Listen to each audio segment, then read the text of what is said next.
நம்ம 2 பேர், ரொம்ப நெருக்கமான 2 பேர் அவங்க பேசும்போது என்ன நடக்குது? ஓகேவா? ஃபஸ்ட்டு அப்பா பையன் பேசுகிறாங்க. அவங்க ரொம்ப நெருக்கமாக இருக்காங்க, ரொம்ப அட்டாச்சாக இருக்காங்க. அப்பா ஒரு விஷயம் சொல்கிறான், தம்பி எனக்கு உங்ககிட்ட பேசணும். தம்பி சொல்கிறான், அப்பா எனக்கு உங்ககிட்ட பேசணும். சரி, அப்பா சொல்கிறான், சரி நீ பேசு. பையன் சொல்கிறான், இல்லைப்பா நீங்கள் பேசுங்க. இப்போது இதில் என்ன புரியுது? 2 பேரும் 2 பேரையும் ஒரே மாதிரி நேசிக்கிறதுனால 2 பேரும் 2 பேருக்கும் ப்ரையாரிட்டி கொடுக்குறாங்க. அதனால என்ன ஆகிறது? அப்பா நினைக்கிறான் பையன் பேசிட்டணும், பையன் நினைக்கிறான் அப்பா பேசிட்டணும். இப்போது 2 பேரும் ஒரே டைமில் தொடங்கினா அவங்களுக்கு டெலிபதி ஜாஸ்தி.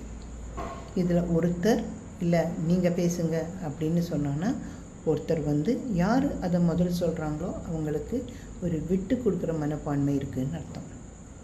அதனால் அவருக்கு இல்லைன்னு அர்த்தம்.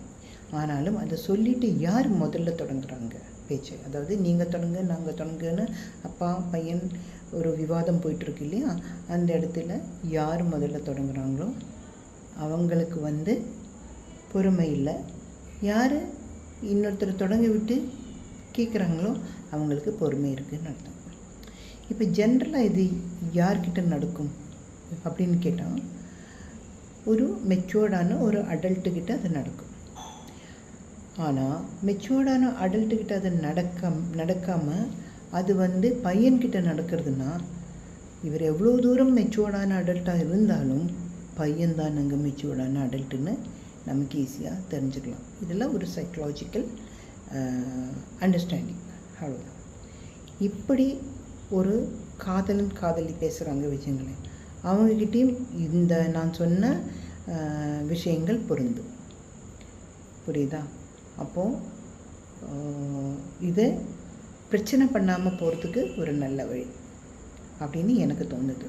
உங்களுக்கு அப்படி தோணின்னா கமெண்ட் பண்ணுங்கள், லைக் பண்ணுங்கள், சப்ஸ்கிரைப் பண்ணுங்கள். இது ஒரு ஜென்ரல் டாபிக். தேங்க்யூ.